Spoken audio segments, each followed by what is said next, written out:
अगर आपका सवाल है कि बीएससी के बाद आईएएस ऑफिसर कैसे बनते हैं तो आज के इस वीडियो को लास्ट तक ज़रूर देखिए।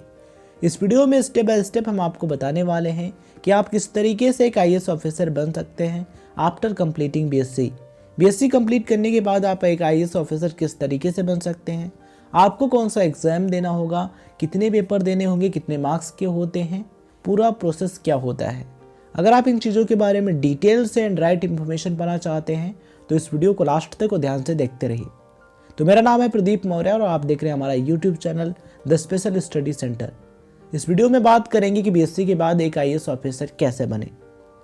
तो चलिए सबसे पहले बात करते हैं आईएएस ऑफिसर के बारे में, फिर बात करते हैं सवाल और जवाब की।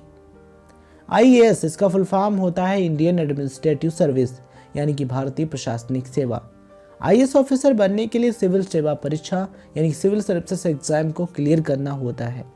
सिविल सेवा परीक्षा देश की मुश्किल परीक्षाओं में से एक है। सिविल सेवा परीक्षा को क्लियर करने के लिए ज़बरदस्त रणनीति के साथ कठिन मेहनत करके पढ़ाई करनी होती है। अगर आप अच्छे तरीके से सभी चीज़ों को स्टेप बाय स्टेप करते हैं तो आप इस एग्ज़ाम को क्लियर कर सकते हैं, लेकिन उसके लिए आपको काफ़ी ज़्यादा मेहनत करनी होगी, तभी आप इस एग्ज़ाम को अच्छे तरीके से क्लियर कर पाएंगे। सिविल सेवा परीक्षा यानी कि सिविल सर्विसेज एग्ज़ाम को यूपीएससी यानी कि union public service commission conduct कराती है।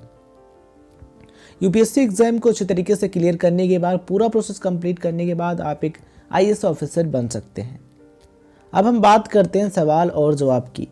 बहुत से स्टूडेंट्स के मन में ये सवाल घूमता रहता है कि क्या बीएससी के बाद आईएएस ऑफिसर बन सकते हैं, तो इसका जवाब है जी हाँ।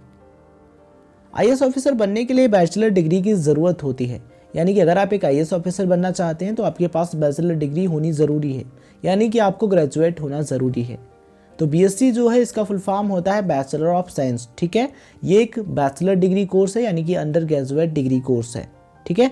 तो यहाँ पर जो हमारी रिक्वायरमेंट थी वो तो कंप्लीट हो गई, यानी कि आप बीएससी के बाद एक आईएएस ऑफिसर बनने के लिए एलिजिबल हैं, ठीक है।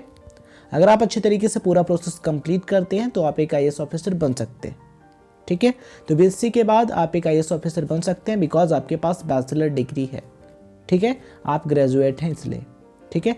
बीएससी आपने किसी भी स्ट्रीम में की हो, आपने एग्रीकल्चर में किया हो या फिर नर्सिंग में किया हो या फिर मैथमेटिक्स में किया हो या फिर जूलॉजी में किया, बायोलॉजी में, किसी भी स्ट्रीम में किया, तो आप यूपीएससी एग्जाम दे सकते हैं और एक आईएएस ऑफिसर या फिर आईपीएस ऑफिसर बन सकते हैं। अब बात करते हैं किस तरीके से बने। सबसे पहले आपको यूपीएससी एग्जाम क्लियर करना है। उसका फर्स्ट स्टेप होता है प्रीलिमिनरी एग्जाम यानी कि प्रारंभिक परीक्षा। सबसे पहले आपको प्रीलिमिनरी एग्जाम यानी कि प्रारंभिक परीक्षा क्लियर करनी होगी। प्रीलिमिनरी एग्जाम में आपको 2 पेपर देने होते हैं, दोनों ही पेपर ऑप्शनल होते हैं। प्रत्येक पेपर 200 अंक यानी कि 200 मार्क्स का होता है। प्रत्येक पेपर को हल करने के लिए आपको 2 घंटे यानी कि 2 आवर्स का समय दिया जाता है। ये एग्ज़ाम केवल क्वालिफाई करने के लिए होता है, इसके मार्क्स टोटल मार्क्स में नहीं जोड़े जाते हैं। लेकिन प्रीलिमिनरी एग्ज़ाम क्वालिफाई करना बहुत ही ज़रूरी है। अगर आप इसे क्वालिफाई कर लेते हैं तभी आपको मेन एग्ज़ाम देने का मौका मिलता है। स्टेप नंबर 2 मेन एग्ज़ाम यानी कि मुख्य परीक्षा।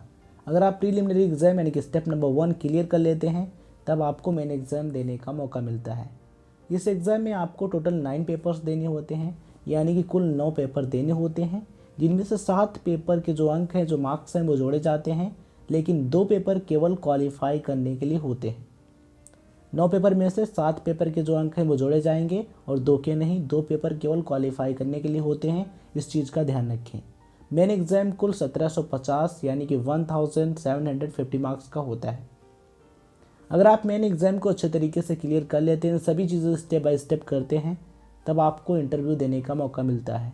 इंटरव्यू के लिए आपको बुलाया जाता है। इंटरव्यू आप हिंदी या फिर इंग्लिश दोनों में से किसी भी एक लैंग्वेज में दे सकते हैं, किसी भी एक भाषा में दे सकते हैं। इंटरव्यू कुल 275 यानी कि 275 मार्क्स का होता है।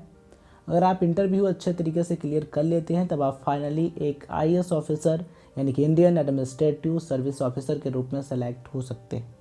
तो चलिए बात कर लेते हैं एज लिमिट के बारे में। अगर आप जनरल से हैं तो आप इस एग्ज़ाम को 21 से 32 वर्ष की आयु तक यानी 21 to 32 ईयर्स तक 6 टाइम दे सकते हैं, यानी कि इस एग्ज़ाम को आप 6 टाइम अटैम्प्ट कर सकते हैं।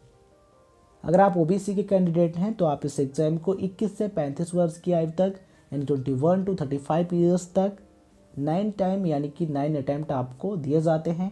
9 टाइम आप इस एग्ज़ाम को दे सकते हैं। अगर आप एसटी या फिर एससी के कैंडिडेट हैं तो आप इस एग्ज़ाम को 21 से 37 वर्ष की आयु तक यानी 21 टू 37 ईयर्स तक इस एग्ज़ाम को जितनी बार चाहें उतनी बार दे सकते हैं। यानी कि आपको इसमें अनलिमिटेड अटैम्प्ट मिलते हैं, किसको, एसटी और एससी के कैंडिडेट्स को।